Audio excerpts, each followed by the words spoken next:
আজকে তোমাদের সঙ্গে খুবই সিম্পল একটা রেসিপি শেয়ার করব।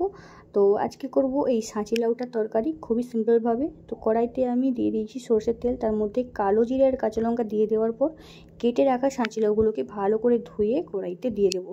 তোমরা চাইলে সাঁচি লাউটাকে ধুয়ে কাটতে পারো, তো আমি এখানে কেটেই ধুয়েছি। আর সাঁচি লাউগুলো দিয়ে দেওয়ার পর এখানে দিয়ে দিতে হবে লবণ আর হলুদ, ব্যাস, আর কোনো মশলাই লাগছে না। তো এটাকে ভালো করে নাড়িয়ে চাড়িয়ে ঢাকা দিয়ে দিতে হবে, আর ফ্লেমটা কিন্তু হাই রাখতে হবে।